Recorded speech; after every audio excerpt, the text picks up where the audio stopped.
Uh, Hello, I apologize for bringing notes, but I'm reaching that age where I can hide my own Easter eggs.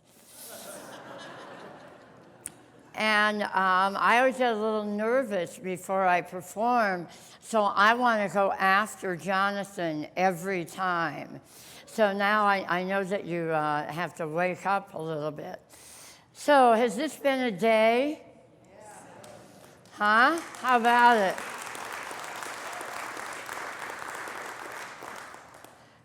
I am so grateful to be part of this. I love this conference. As Jan said, I've been coming to and performing in these conferences since the last century.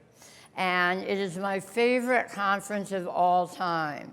And I'm really grateful that you're all here, because without you, we would not have had this day.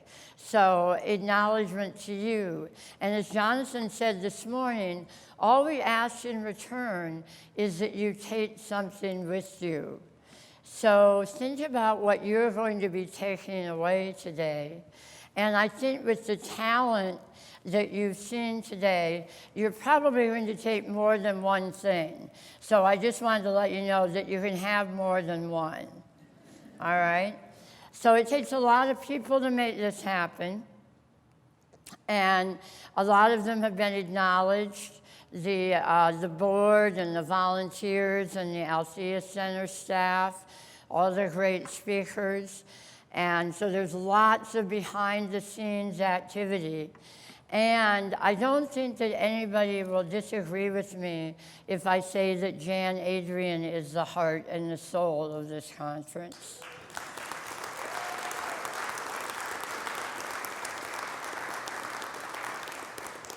Jan gets these calls from Spirit that she's supposed to do a conference somewhere.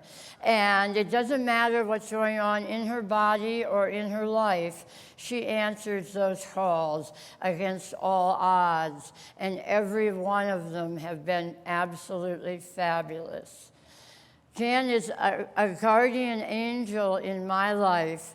She discovered me as a storyteller. As she mentioned, I was a public speaker, and then I had this oral cancer, and so talking was in question. And she gave me the chance. I started telling stories, which you'll hear more about in a little bit, and she allowed me to perform at Healing Journeys and tell my very first story there. And so I've been telling stories ever since, which I'm very, very grateful for. She also has led me to lots of other wonderful engagements. She once got me a gig opening for Holly Near, which remains one of the greatest moments of my life. And just recently, I've been at work on a memoir about my cancer for the last 22 years. And it wasn't until Jan went to Sounds True and told them about it that I got a book deal. And A Crooked Smile comes out next September. So thank you, Jan.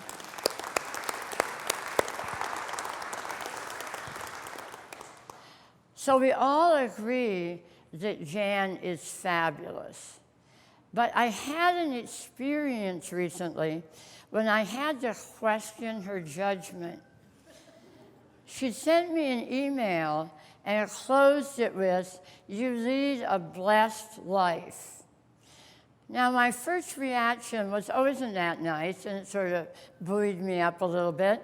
And then my second reaction was quoting my granddaughter and saying, "Seriously?" I had 2 bouts of disfiguring oral cancer from which I had a 2% chance of surviving. They removed a whole lot of body parts and rearranged all the ones that are left. So I have 5 lower teeth, part of a tongue. My left breast is on permanent loan to my mouth. And, it's not exactly the body that you desire. I grew up in an interesting family Let's just say, I don't know if you ever saw that cartoon that has the big auditorium and the big sign over the entrance that says American Association of Functional Families. And there's one person sitting there in the huge auditorium. Let's just say that wasn't me. I've been married and divorced 3 times, and I'm on my own. Now, being on my own wouldn't be such a bad thing were it not for the voice that lives in my head that I refer to as the vile bitch upstairs. But then I started to think about it, and I realized that blessings really are in the eye of the beholder, and that Jan is right. I do live a blessed life, and if we look at it in the right way, we all do. Yesterday, I celebrated 22 and a half years since the end of my treatment for that cancer.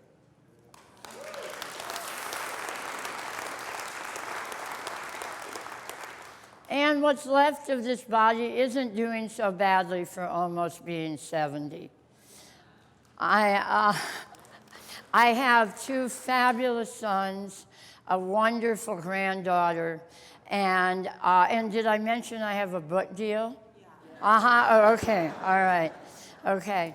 And, you know, I've actually come to peace with the vile bitch upstairs, which is a lot of what the book is about, actually. And remembering what Michael said this morning about how to take charge of our lives and live them as fully as we possibly can for as long as we have. I once had a doctor say to me, you'll have to make decisions based on quality of life issues, which is code for you're probably not going to live very long no matter what we do, so you might as well enjoy it. And it dawned on me that maybe we should be making all our decisions on quality of life decisions. Maybe we shouldn't wait for that. Maybe we should start doing that now to embrace our lives, whatever they look like, accept them, love them, and live them as fully as we can. And now I'd like to share with you a story about how one time when I did that. I don't have any salivary glands, so I drink a lot.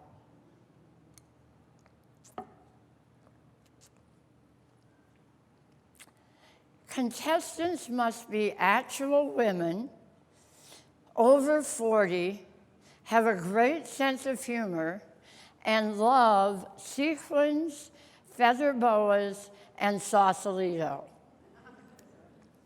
My friend Joanne was reading to me from the Marin Independent Journal newspaper about a beauty contest that she said had my name written all over it. Actual woman? Well, okay. This was a while ago, but the over 40 part was easy already.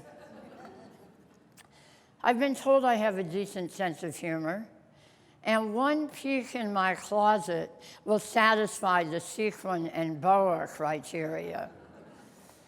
And Sausalito, not only is that quaint little town right on the other side of the Golden Gate Bridge from San Francisco my favorite spot on the planet, I believe that Sausalito saved my life. If I hadn't been able to recuperate there after the 2 bouts of oral cancer, from which I had a 2% chance of surviving, I'm not at all sure that I'd be standing here. But a beauty contest? I never considered entering a beauty contest before I had the disfiguring disease. Why on earth would I want to do it now? Joanne continues. It's called the Scintillating Sausalito Summertime Queen Contest. And it's being produced by somebody named Rocky Randall, who I guess is something of a local legend. It says here that Rocky's husband and father both died suddenly within the last 6 months. And Rocky's tired of grieving and wants to have some fun. All you have to do is call her to register for the contest. She says, oh, and you'll need a talent. You can tell a story. Now, it was true, as Jan told you, that I recently took up storytelling. I'd recently taken up storytelling as a way back to my public speaking career after the cancer almost robbed me of my voice. But there had to be easier paths to the stage than to put myself up against women who, if they had had surgical interventions, did so to enhance their beauty, not to remove it.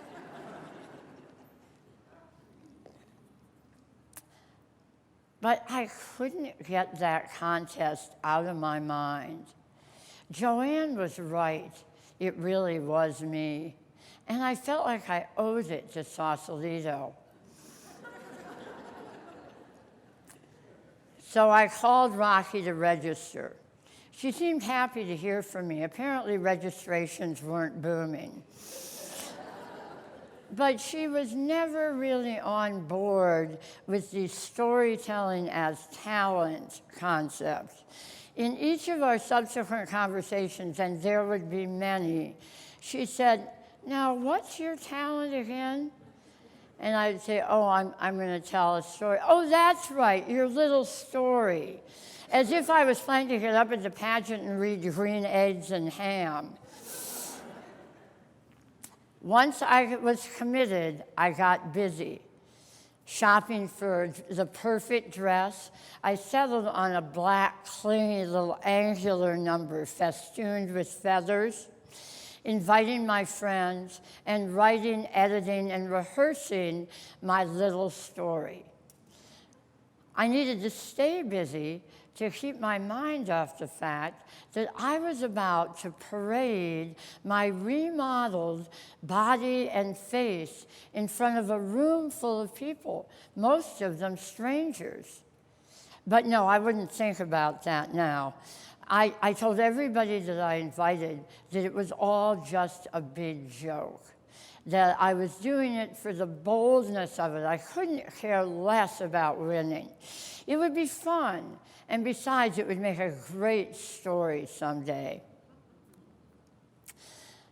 The night of the pageant finally arrived. Joanne was driving me down Bridgeway, the main drag in Sausalito, and I was trying to focus on the beautiful view of the city across the water. But I was distracted by heart palpitations and shortness of breath and sweaty hands. I can't believe I let you drag me into this thing. Oh, you always get like that. You'll be great. We arrive at the Valhalla restaurant, a beautiful place right on the water. 50 years ago, the Valhalla building housed the bordello of Sausalito's Madam Mayor, Sally Sanford. We entered the waiting room where there are now hungry patrons rather than horny Johns.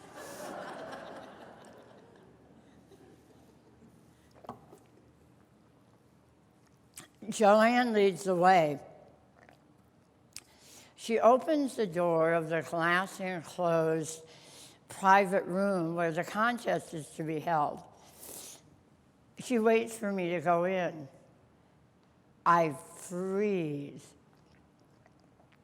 There may be 25 or 30 people in there.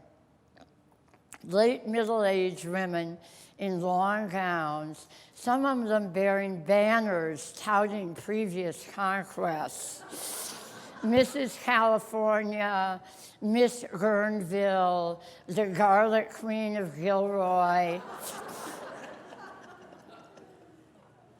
There are a handful of men in tuxedos, and then a whole bunch of yacht club types in their red, white, and blue regalia and dot-siders with no sots. almost everyone has a drink in their hand. And from the volume level, I glean that it's not the first of the day. I grab onto Joanne's arm. Get me out of here. These are not my people. I grew up in the stuffy suburb of Grosse Pointe, Michigan, and I couldn't get out of there fast enough to get away from people like these. And here they were again. My anxiety mounted with the size of the crowd outside the room. People were actually coming to this thing, and many of them were my friends. It wasn't until the crowd started to get restless that Rocky let them in. Rocky had been really busy prior to letting them in, just bustling around with a clipboard. Rocky was a platinum blonde poured into a low-cut red sequin dress, complete with boa and tiara. And she would lay out the plan for the evening, and someone would raise their hand and ask a minor question, and she would start back at the beginning and redo the whole plan. She barked orders at the Tutses, which is what she called the men that she had recruited to escort each contestant to center stage when it was her turn. Tony was my Tuts. I thought he was loaded when I met him, but I hadn't seen anything yet. So finally the crowd just got very carried away, and Rocky had to let them in. She welcomed the audience. The room was packed. It was standing room only. She introduced the really esteemed judges. It was amazing that she'd gotten all these people together. And talked about the door prizes.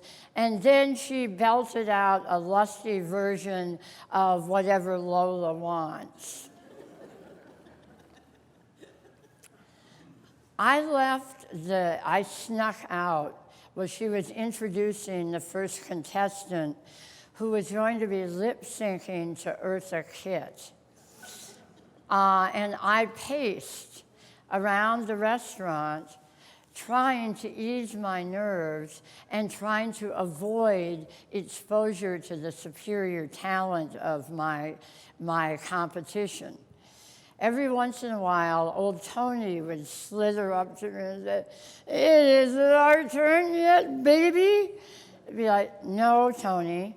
And I would try and prop him up, wondering how I was going to keep him upright until it was. On about my 32nd pass by the venue, I paused to watch an elegant elderly woman doing a pastel caricature of Rocky as her talent. Tony sloshed up to me and said, "Hey, baby, we're on. It's our turn."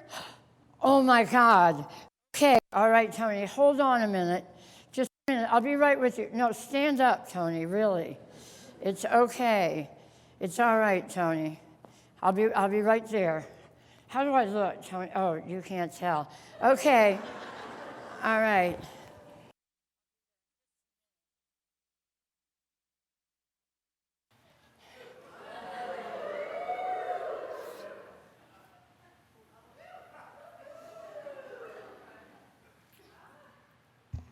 Tony leaned into me and ferried me up to center stage, and then he sloshed back to his seat. By now, most of the audience had lost interest. Everybody was talking. So I stood there for a long moment, looking out over a sea of faces to the water and the lights of the city beyond. And then I said, "My love affair with Sausalito has lasted longer and been more fulfilling than any of my marriages.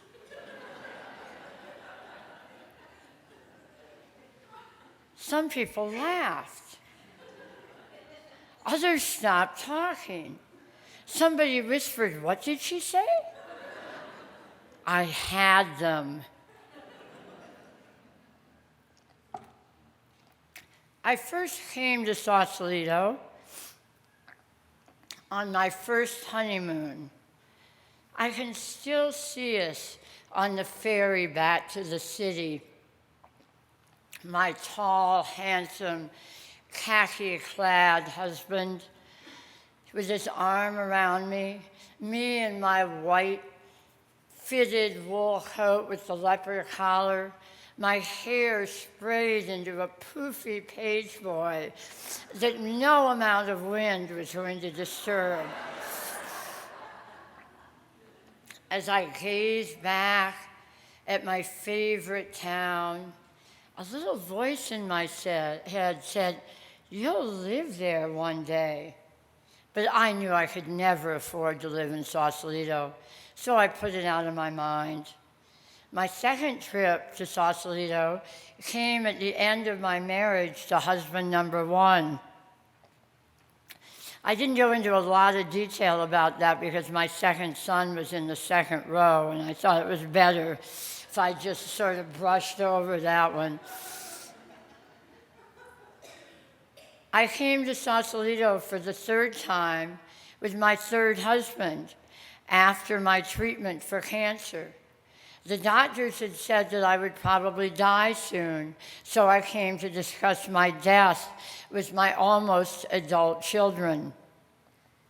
At the end of our visit, my husband said, "You know, you've done more healing looking out that window at the water this week than you have in the last 6 months in the healthcare system. We need to find a way to keep this place." Now I live in Sausalito, and as far as I know, the cancer is gone. So, by the way, is the husband in this story. Throughout the cancer years, he vowed that he could see my inner beauty. Then he opted for the outer beauty of a younger, blonder, more symmetrical woman. After the divorce, I tried my hand at disfigured dating, but it's tough to describe my missing body parts in a personals ad. I would like to find love again in this lifetime, but until I do, I'm happy being in love with Sausalito. They were on their feet as soon as the words were out of my mouth in the only standing ovation of the evening. Maybe these were my people after all. I collapsed in ecstatic relief while the last contestant did a stand-up comedy routine on being a therapist. Then Rocky gave away some door prizes and slipped in another song, a tawdry version of Love for Sale. And then a local performer rode a unicycle up in front, coming inches from my toes with the unicycle, while juggling flaming torches that came within inches of the drop ceilings. This is all absolutely true, by the way. And then Rocky called the contestants back up on stage. We stood in a line, girded by tuxes. While we waited for the judge's decision, we tried to look supportive of each other. But I sensed tension underneath the faux camaraderie. A catfight could break out here at any moment. The real shock, I would participate. I wanted to win this thing. Not in exactly the same way I wanted negative biopsy results, but I wanted to win.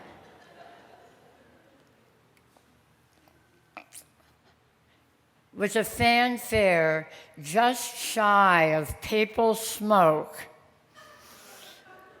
the judges announced their decision.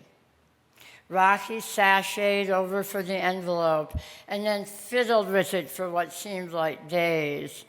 When she finally took it out of the envelope, she paused for even more dramatic effect and then read, Terri Tate. I won! I accepted my gold-toned statuette, my 12-hole ice cream punch card from Tony Lappert's Ice Cream, and the well wishes of my new loyal subjects. The next day, I treated myself to a new tiara. When I came home, the paper was there.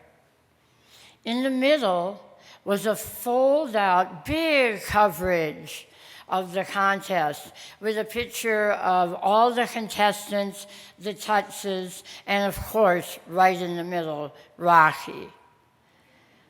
But better than that, on the front of the paper, on the very front page, there was a picture of me, just me, under the heading, Celebrating Beauty.